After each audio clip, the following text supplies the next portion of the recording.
Quiet, isolated, the farming village of Axe Hollow sits nestled between the broken spires of a forgotten age. The perfect place for a mysteriously adopted boy with a significant birthmark to grow up, unmarred by the cruel politics of the Lord-held cities.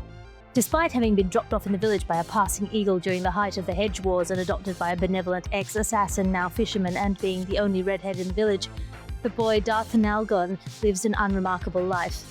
He mends fishing nets for the dockmaster, carries grain for the miller, practices extremely advanced military fighting techniques with his adoptive father, and dreams mostly of avoiding adventures, and only occasionally of mysterious shadowed figures muttering prophecies. His world is small, bound by the green fields and the mist-cloaked ruins that loom just beyond them. The old folk say the age of heroes has ended, and that the world now belongs to simpler men. Dawson has always thought that he would be one of those simpler men. A bit of fish, getting married to the buxom Belinda, and a gang of half-red-headed children was the peak of his ambition. When his friend Brandon would dare him to explore the nearby ruins, he always would be the voice of reason. The past was best left buried, he thought, frowning pensively with his innocently muscular brow.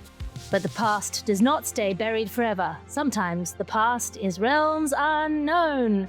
Welcome to Realms Unknown, a podcast brought to you by the Bugle, the grizzled stranger carrying a mission of both truth and justice. Each week we bring you on the pigeon wings of postcards, technology, all of the speculative yibba-yabba you could desire about science fiction, fantasy, books, movies, games, and more. In each episode, I, Alice, published author, elder of twins, and Fraser will be your host and guide to all the latest, and not at all the latest, in the world of other worlds. And joining me on this quest, it's the Viola to my Sebastian, the Castor to my Pollux, the Pietro Maximoff to my Scarlet Witch, the Jules to my Julie, the Tweedledum to my Tweedledummer, my twin brother, Henry Fraser. Welcome to the show. Thanks. I'm pleased to be here. Thanks, Al. I'm delighted to have you. And a reminder to all of our listeners to subscribe to the Bugle channel. And remember, all books and games and movies that we cover here will be linked in the show notes. So if you hear of anything that you want to engage with, have a look in our show notes or go to thebuglepodcast.com. Starting with news of the world of speculative worlds, a giant is falling, or partially falling, or part retiring. Terry Brooks, the author of the incredibly prolific Shannara Chronicles, will be handing off these books to Delilah S. Dawson, who's going to come in and continue the series. There'll be one final fully Terry Brooks book, and then after that, it's only going to be him in the backseat steering, presumably saying this is not epic enough, to Delilah S. Dawson. Are you a Shannara fan, Henry? I'll admit to having watched the TV series. I've never read the books. And having watched the TV series didn't induce me to read the books. But yeah, I watched the sort of abortive 2 seasons of Shannara on whatever it was. Yeah. Well, I felt like the real full failing of Shannara was in materials science, in that all the elves wore what was clearly like nylon, which I feel is not the most elvish fabric. I can get into the elves being in nylon, in like, bamboo nylon or like eco nylon or something. No, it's too shiny. They were kind of techno-ish elves. Like they were natural, but they also had better technology than everyone else. So I could get into it. Yeah, but they were shiny. Yeah. I think all fantasy television series need to be a little bit dirtier, and they were a little bit too clean. They were very clean. Yeah. What I remember was the one who was a country, like in East Africa, Eritrea, having really tight pants. And increasingly, as the show had less and less to recommend it, there would just be lingering shots of her bum, just sort of initiating and ending scenes. And it just became, and yeah, there's like Austin Butler's abs and her bum playing increasing roles. Well, speaking of Austin Butler's abs, the publisher of Sarah J. Maas's Court of Thorns and Roses series is breaking new ground with opening a sci-fi and fantasy imprint specifically to publish more groundbreaking romantasy series. Are you pro or anti the increasing numbers of vaguely pornographic romantasy books? If people enjoy them, by all means. I'm not one to fantasy shame anybody. I've never read one of them. They look okay, but I don't think that it would be my style of thing. I really sort of towards the like extremely nerdy military fantasy or high fantasy or maybe like urban fantasy, but all very nerdy and male. I don't know what I can really say about them. I told a friend of mine, a guy friend, that he should read them because he was a little bit like, I don't understand what women are into. And I suggested that he read some romance novels, and he read A Court of Thorns and Roses, and he came back to me and was like, but I just can't be an elf. And I was like, I don't know. Mhm. I think you might have missed. So I think that's a fair reaction from him. It's an elf that cares about her feelings, is the point. Yeah. Speaking of feelings, controversial news that Naruto has become the most watched anime on Netflix, beating out One Piece, Demon Slayer, and Pokemon. I think this is sort of news, except that nobody who's serious about anime watches their anime on Netflix. And so it is the most popular anime among people who don't really watch anime, because anyone who watches anime will watch her on one of the serious dedicated anime streaming platforms. There are anime streaming platforms. See, this is why you're the kind of person that would watch Naruto only. Which one's Naruto? I watched an episode of Blue-Eyed Samurai on Netflix the other day.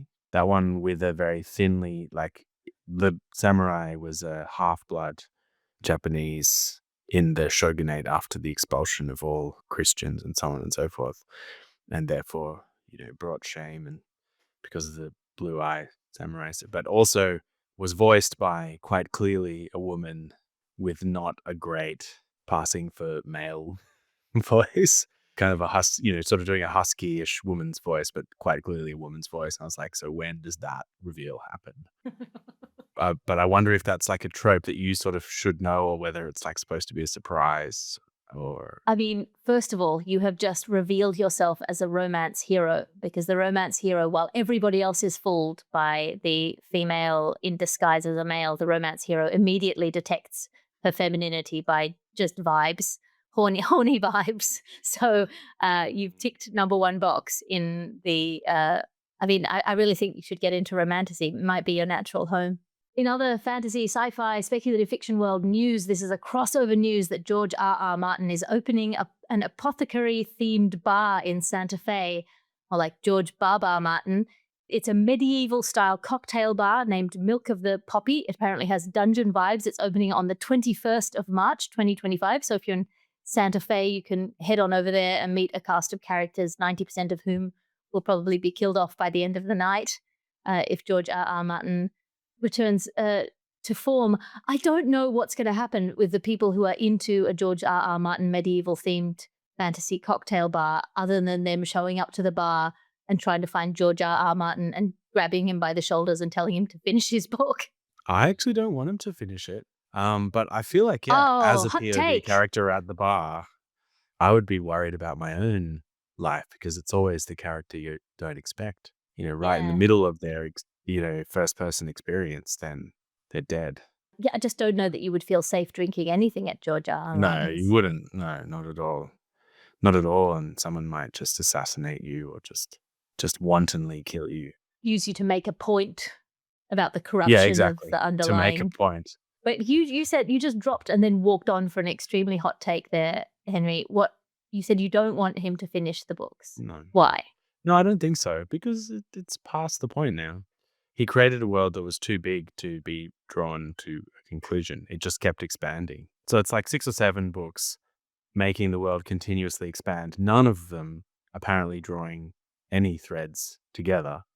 So like it would take presumably another 6 or 7 to tighten the world down, but it's not in him. He doesn't want to do that, because then he can't tell you about the import tariffs charged on some weird island and like the rate of interest or whatever that, the mysterious robed bank or whatever, like that's just not, it is an open-ended world. So just leave the story open-ended. Yeah, that's my take. I am going to put this on the table and say that to every author, there remains one final tool, and then they woke up and it was all a dream. That would be hilarious. That would be. Please, George R. R. Martin, just for how funny it would be. Your ad section now, because you can't be what you can't buy. Are you tired of relying on word of mouth and half-mad scribes? Our trained runners carry messages across the wastes with discretion, speed, and an 80% survival rate. Need your letters memorized to avoid bandit interception? For an extra ration of honey, our couriers will commit your words to heart and whisper them to the recipient. No paper, no trail, no risk. And that's Pigeon Friends. This episode of the podcast is brought to you by the Invisible Friend Generator. Are you lonely in the wasteland? Try one of our clinically proven invisible companions, guaranteed to laugh at your jokes, judge your rations, flicker in and out of existence at the corners of your vision, and whisper quiet words just at the edge of hearing in your ear when you sleep. Comes with a personality dial to switch between cheerful optimist, grim realist, and probably a demon. Note, invisible friends may or may not be ghosts. We're not sure either. And this episode of the podcast is brought to you by Mother Thorn's Healing Hands. Live to fight another day. From battle wounds to gut rot, Mother Thorn's got the cure, herbs, salves, and some methods better left undescribed if you can pay. No crafted pills, no beeping machines, just the knowledge of 100 generations and hands that have stitched more men than she can count. She'll serve you up a bottle of what is probably half a glass of water.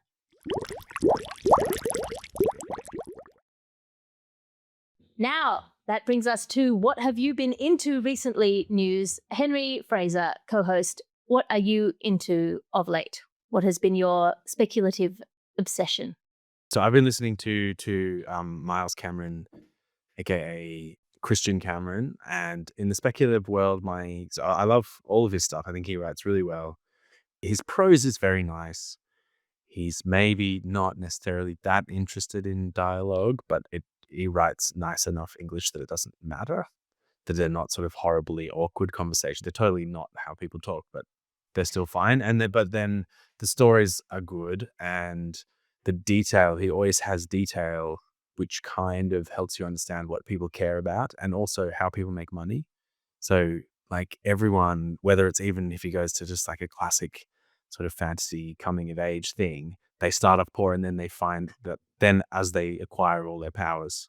So I think he's got a trilogy called Cold Iron trilogy.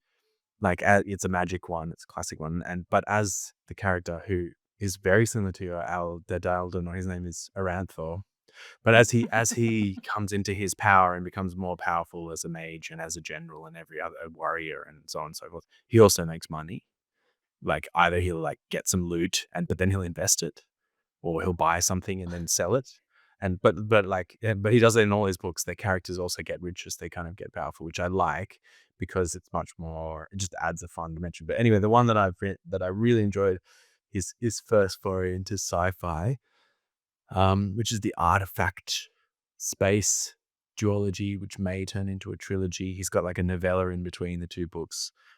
And that one is in a sort of post-capitalist, post-nationalist world where the dominant powers are corporations, but they've realized that sort of untrammeled capitalism is completely destructive. They've kind of colonized the universe, but they've realized that you just can't be having what we have. They call it the age of chaos. And mostly they're run by these sort of large trading conglomerates that somewhat resemble, like Venice or Naples or like maybe the Netherlands in their era of naval era. So the Navy, the space navies are navies, but they're kind of quite acquisitive and tradey. They're not quite so militaristic. They're more about making money across the universe, and they trade with the only known aliens in the universe for something called xenoglass. Anyway, it's super nerdy. It's like super procedural about how they run the ship.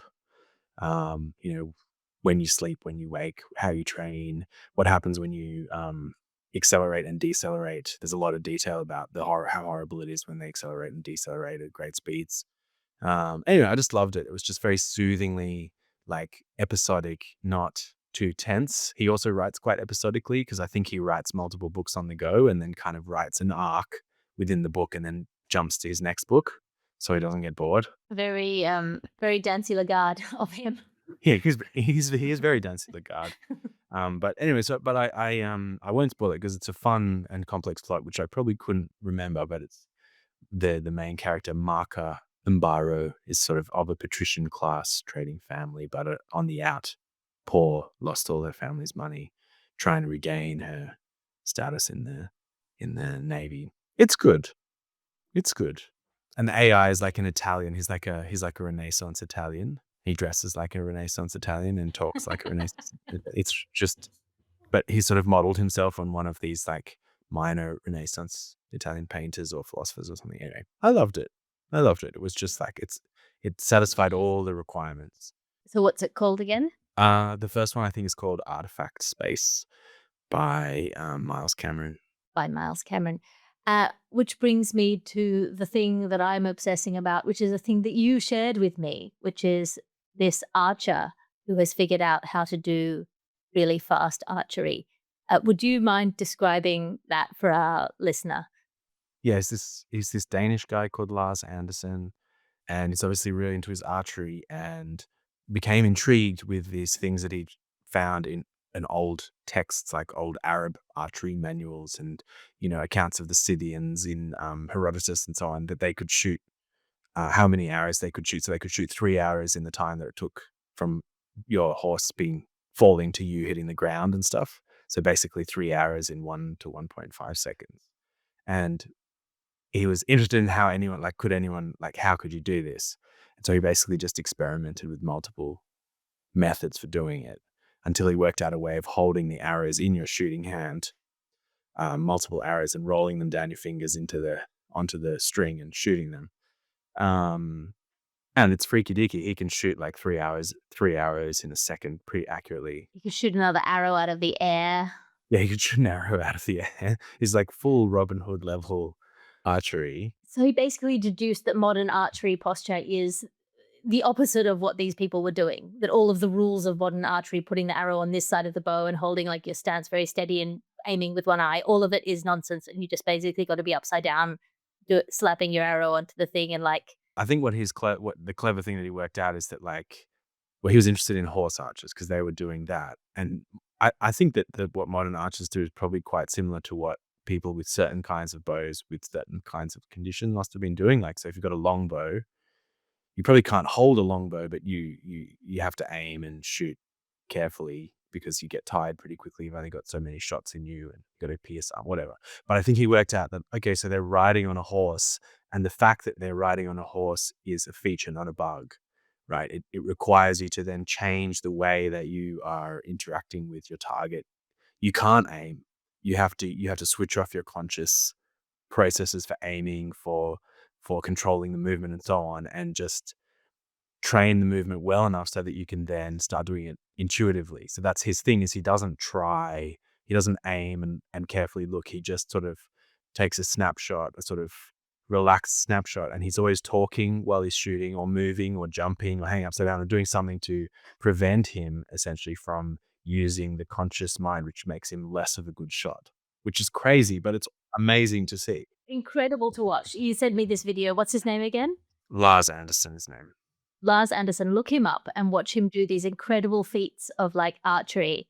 And I have to say, it is incredible what he has achieved. You see him jump in the air, shoot an arrow, like flip it upside down, and he managed to do all of it without looking at all cool. It is an extraordinary achievement. I highly recommend you look it up online. He's doing incredibly cool things. He has one of his videos is him out shooting Legolas arrow for arrow. Like he can shoot like 9 arrows in the time that it takes Legolas to shoot 8 arrows, which is so awesome. But and yet you don't want to bang him anymore at the end. Well, I never. Yeah, I mean, I didn't at the beginning. I mean, I probably would, But he's sort of like, he's a 60-year-old, like really daggy kind of engineer-y Danish dude. Yeah, it's perfect. Please look it up. Let's make him a viral sensation. But now, so I've gone deeper because I went into the YouTube of, period accurate horse archery. And now I've gone into the YouTube of like skeptics and critics, like questioning the, rigor of his method for like establishing the historical, so it's like impassioned, being like, but the longbow, and it's like, his bow has only a draw weight of 65 pounds and a real longbow is like, it's so, I mean, YouTube has absolutely taken me, but I love it. It sounds like a great way to spend an afternoon. And that brings me to convince me to read this book. We would like you as a caller to write us in at realmsunknown at thebuglepodcast.com if you have any recommendations for me to listen to, watch, engage with, or play any speculative fiction that you like. What's our Convince Me this week, Ped? Hey, Alice. I would like to convince you to read Some Tales from the Afterlives by David Eagleman. David Eagleman is a neuroscientist as well as an author. And Some is a collection of 40 short stories, often very short stories, that are different versions of what happens when you die. So, for example, one of them is when you die, you relive your life, but all the activities you've done are chunked together. So you brush your teeth for a week and a half. You sit in traffic for 2 years. You go through all of those experiences that you had in life, but grouped together. Others are wildly different takes on the afterlife that give you little different lenses on purpose and meaning and existence and all that, which is what I think genre fiction is so good at anyway, but this is in a very distilled form. So one of the virtues of it, I think, is that it's so short. Hopefully that helps convince you. I particularly recommend the audio version, which has a great all-star cast of rotating narrators taking turns with the different stories. I found this to be a great listen, staying up late, putting the kids to bed, that sort of thing, because you really can just jump in a few minutes at a time and have something to think about or not without worrying about losing your place or anything like that. So as an added, I hope this is a bonus. It might not be, but if you do try Some is not my favorite work of genre fiction ever. I think it's great and thought-provoking, and I do highly recommend it. If you try it, I'll throw in my favorite work of genre fiction ever as a future recommendation. So that's the incentive, I hope. That's Some Tales from the Afterlife. Thomas Craven has recommended that to us. I don't know if I can handle Tales from the Afterlife particularly late at night. I think having small children is existential enough. It is a sort of a time travel experience in itself. It dislocates you from all forms of time. I was thinking the other day that you sort of don't know how old you are when you have children because you're so tired that all your joints are creaking, so you feel 1,000 years old, and you're 20 or 30 or 40 times as old as your child. And then at the same time, everything's happening for the first time, and all of the experiences are new, and you have no idea what you're doing. So you feel quite like a baby. So you don't have a real sense of your own age when you're parenting at all. And sometimes they do something that casts you back into your own, triggered toddlerhood, and you're just reacting like a baby yourself. I'm not sure that I could then, on top of that, handle Meditations on the Afterlife. But you did give a good pitch for it, Thomas. Henry, would you listen to this or read it? Yeah, I'd probably listen to it. I mean, it's kind of intriguing. I must say that I find short stories kind of creepy and off-putting because it's like there's no decency. It's like you've got to get it. You've only got the short story, so it's like it's got to be something really or immediately awful. There's no foreplay. It's just like there's no one just making a cup of tea at the end. Yeah, it's like it's sort of like gut-wrenching. Sort of, it just it's like yes, a snapshot from the worst moments of the divorce or like whatever it is. It's just like, oh God, this is really a lot. Or this one, like, that's just a snapshot of your death. It's like, here, you've got 3 pages to read, but like now reflect on your death. It's a lot, but that sounds good. I'll have a go at that. You'll have a go at that. Thank you, Thomas Craven, for that recommendation. If you have a recommendation, again, realmsunknown at thebuglepodcast.com. Send us in a voice note. That brings us to our Trope on a Rope section, where we talk about a trope that we've either had too much of or can't get enough of, something that keeps popping up in our speculative fiction. Henry, have you got a trope on a rope for this week? Yes, I do. I have a trope on a rope in fiction when people seal in fantasy and historical fiction. People seal a deal by becoming blood brothers or with blood, and they take a blade and they go for a big deep slice on the palm of their hand, and then they like pour it into it. They kind of like, then they squeeze it like to get the drip to come out, or they like they dig their fingers into it and drip, or then they shake their bloody hands together. And this strikes me in a warrior culture as being highly inconvenient.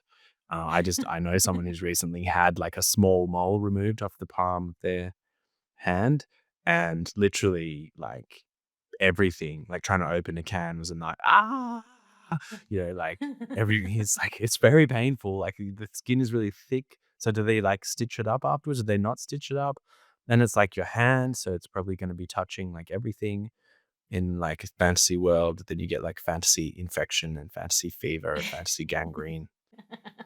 I get that you want to seal the thing in blood, but like I feel like if anyone ever did that, it would have been with like maybe on a fingertip or even just like on the wrist, maybe, and then trickle it down. I feel like you could have a good like poetic trickle down the wrist into the palm, and it'd be less inconvenient for your day-to-day warring and spells and everything. Yeah, it's sort of all of the tendons of the hand run through that element. Like it just feel like it could go so badly wrong.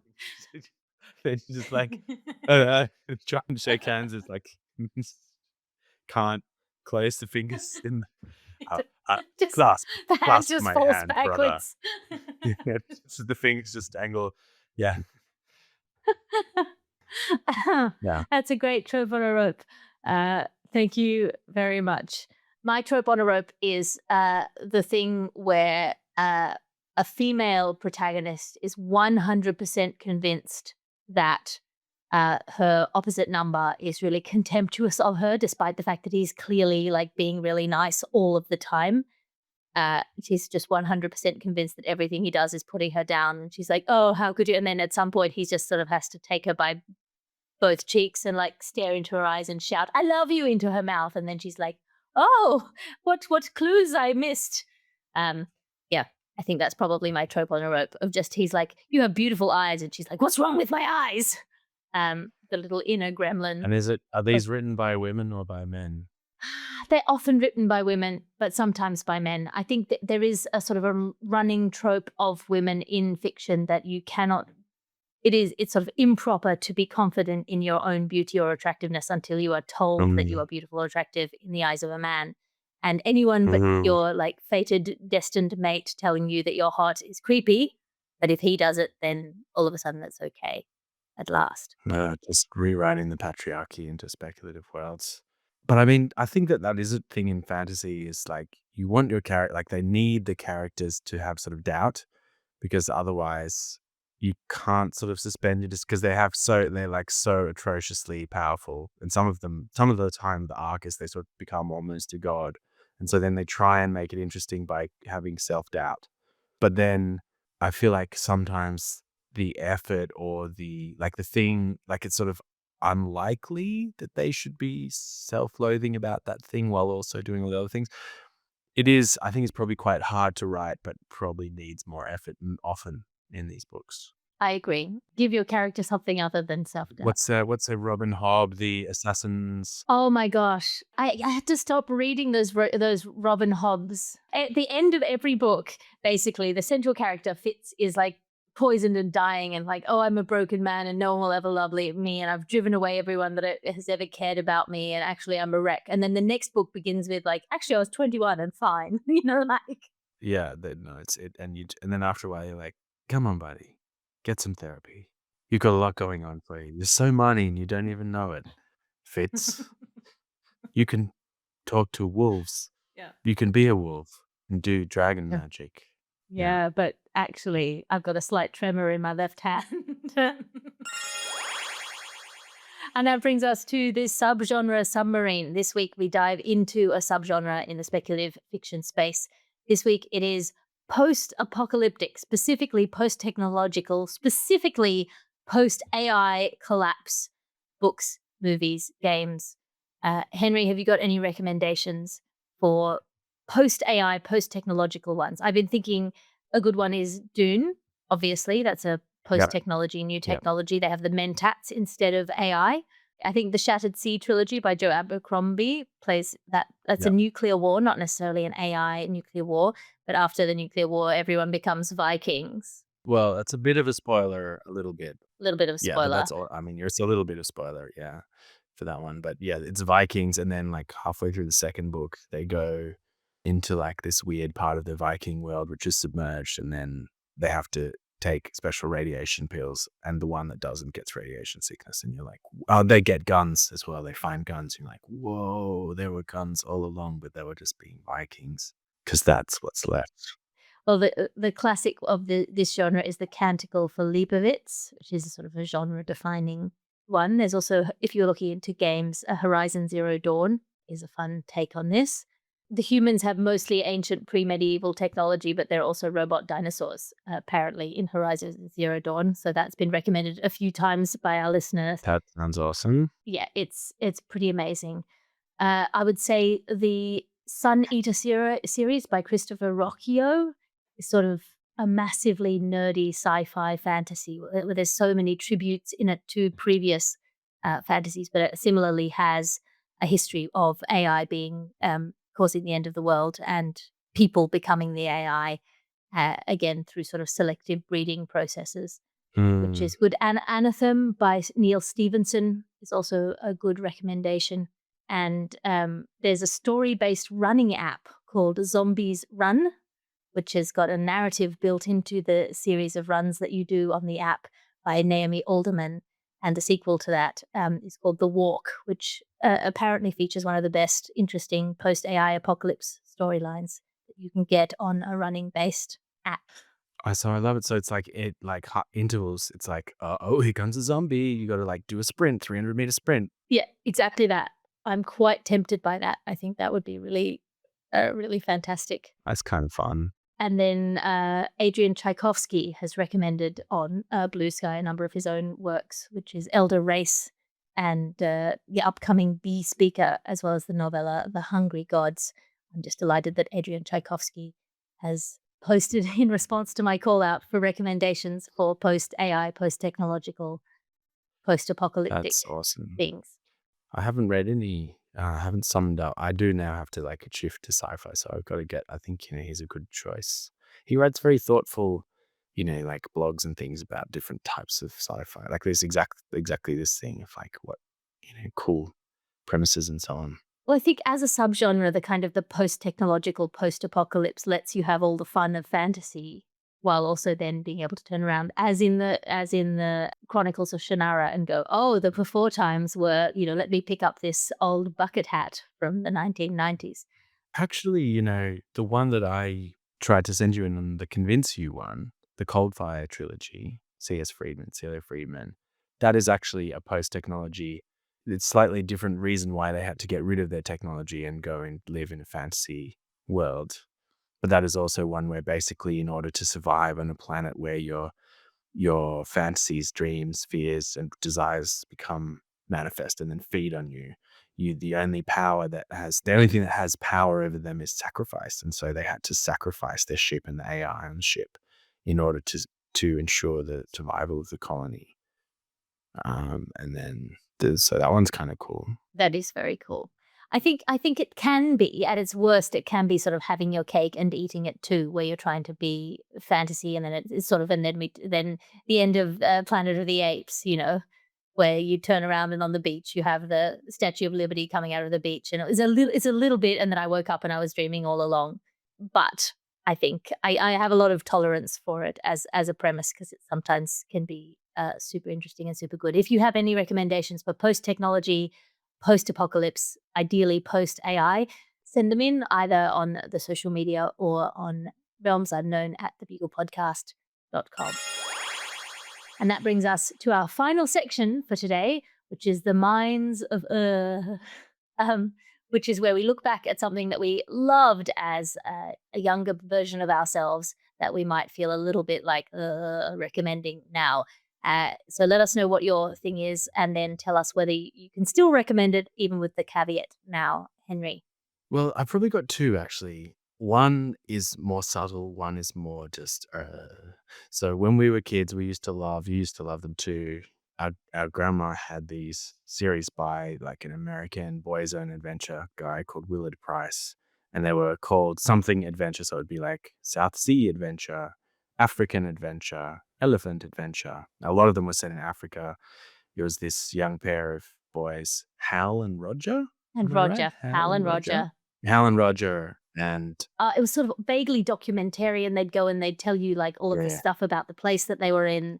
And there were facts that I got from Hal and Roger books that... They owned a zoo, but they were like collecting animals. So they weren't like poachers or anything. They were like collecting them for the good. So it's totally fine for them to sort of exploit all the animals. Anyway, they would go around Africa and trap animals with the help of their trusty band of like loyal African servants.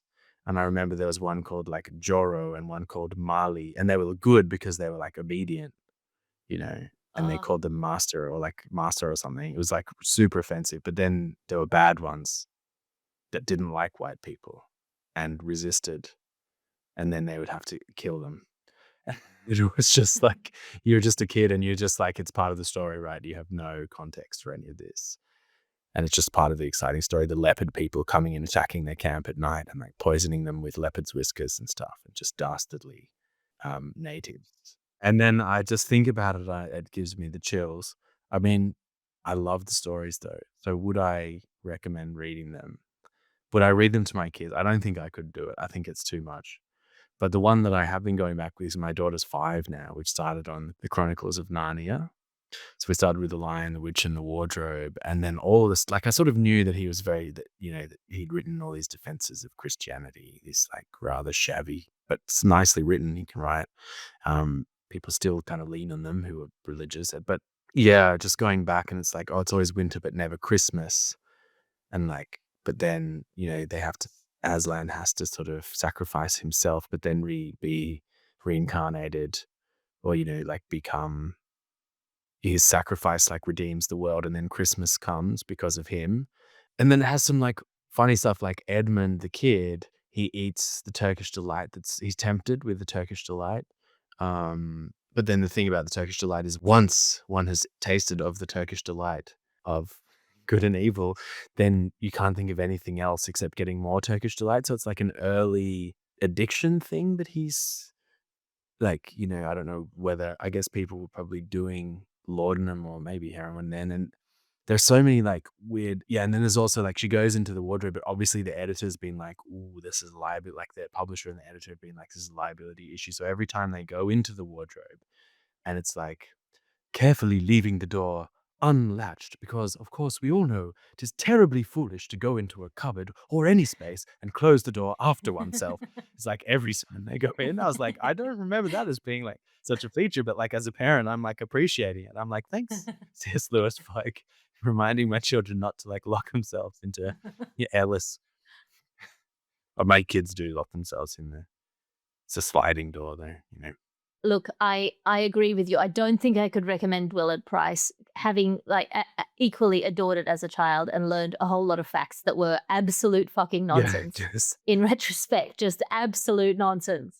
That's the other thing. It's just like all fake news. All It's like fake news about how pygmies, animals how are. pygmies hunt elephants by like running underneath them with a spear and gutting them. And then like they'll live on that elephant for a long time, especially because they're such funny little men. Like it's just so.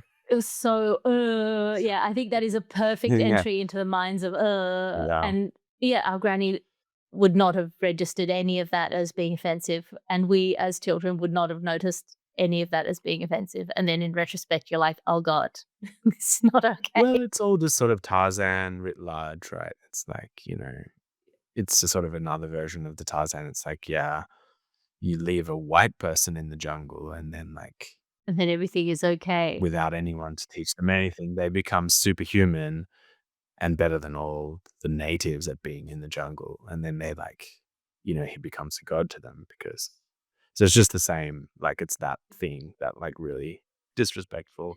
Yeah, a rich seam in the minds of, I think, that particular trope. And so you can recommend Narnia because you can't read Philip Pullman without having read Narnia. Yeah, and Narnia is a fun story, especially if you're a kid and you don't know what any of it signifies. And also, like, because my kids have zero context, it's not even like on a subconscious level resonating with anything else. So it's just like, okay, the lion, they killed the lion, and the lion came back. Never heard that story before. What a cool lion. Yeah, there's no issue. It is a bit, it's a bit grim, really, but if they shave him, that's bad as well. It's like, they don't have to shave him.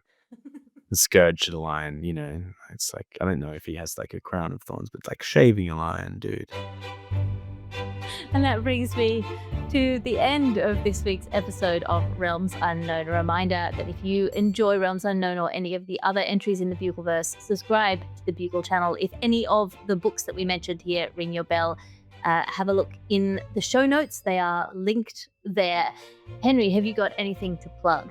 Oh, I don't know. This is like really pushing it. I've just have an article coming out that I've spent ages on about liability for AI harms, like mostly naughty chatbots, but like really naughty chatbots. Bad. They're really bad. But that will be coming out in more innovation technology in their next issue. So if you happen to have subscription to, law, like innovation technology, a very hardcore law and technology journal, but it will be hopefully open access. Find it on Google Scholar in the next couple of weeks. It should be coming out. That was why I chose our subgenre deep dive, was because you're an AI ethics boffin. AI regulation person. Yeah. Well, I say if you're interested in AI and technology law, you could do worse than following Henry Fraser. You can find me online at patreon.com/Alice Fraser, where I do twice a week a writers meeting and once a week a salon where we all sit around and talk about an idea. Expressions of interest are still open for my Swiss writers retreat. If you are working on something and you would like to do it in Switzerland with me and a number of guest teachers, you can sign up over at patreon.com/Alice Fraser. Or if you want to avoid Patreon and just sign up for the writers retreat, the expression of interest form is at linktree/Alice Fraser. That's linktr.ee/Alice Fraser. This is a Bugle podcast and Alice Fraser production. Your editor is Ped Hunter. Your executive producer is Chris Skinner. I'll talk to you again next week.